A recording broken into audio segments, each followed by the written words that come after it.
நேத்திக்கு பார்த்தீங்கன்னா இந்த கேக் எப்படி பண்ணோம், அதுக்கப்புறமா இந்த கேக்குக்கு என்ன சம்பவம் நடந்துச்சு அப்படிங்கிறத தான் பார்த்தோம்.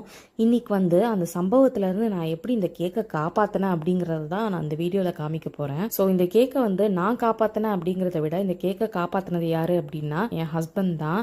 இந்த கேக்கு இப்படி ஆனதோ நான் போய் தலையில் கையை வச்சுட்டு உட்காந்துட்டேன். அவர் வந்து கேட்டார் என்ன ஆச்சு அப்படின்ட்டு. அப்போ தான் நடந்ததை சொன்னேன். அதுக்கப்புறமா வந்துட்டு சரி ஓகே உனக்காக நான் கரெக்ட் பண்ணி கொடுக்குறேன் அப்படின்னு சொல்லிட்டு அவர் வந்துட்டு உட்காந்து எனக்காக பொறுமையாக உட்காந்து அழகா கரெக்ட் பண்ணிட்டு இருந்தாரு. பரவாயில்ல, என் புருஷனுக்கு என் மேல எவ்வளவு அக்கறை பாத்தீங்களா. இந்த கேக் நான் ஏன் டிரான்ஸ்ஃபர் பண்ணும்போது விழுந்துடுச்சு அப்படின்னா இந்த கேக் வந்து நான் பண்ண செகண்ட் பென்டோ கேக்கு. ஸோ வந்துட்டு அந்த டைம்ல பாத்தீங்க அப்படின்னா எனக்கு கேக் டிரான்ஸ்ஃபர் பண்றதெல்லாம் கொஞ்சம் வந்து தெரியாம இருந்துச்சு. ஸோ அதனால தான் வந்து இந்த அழகான கேக்கு பல்ட்டி அடிச்சு கீழே விழுந்துடுச்சு. இந்த மிஸ்டேக் நான் இந்த கேக்ல பண்ணதுனால அதுக்கப்புறமா கேக் டிரான்ஸ்ஃபர் எப்படி பண்றது அப்படிங்கறத நான் வந்து டீட்டெயிலா கத்துக்கிட்டேன். அண்ட் தென் வந்து இப்போ வந்து நல்லா ஸ்மூத்தாவே டிரான்ஸ்ஃபர் பண்ண ஆரம்பிச்சிட்டேன். இந்த வீடியோ பிடிச்சிருந்ததுன்னா கண்டிப்பா லைக் பண்ணுங்க. தேங்க்யூ.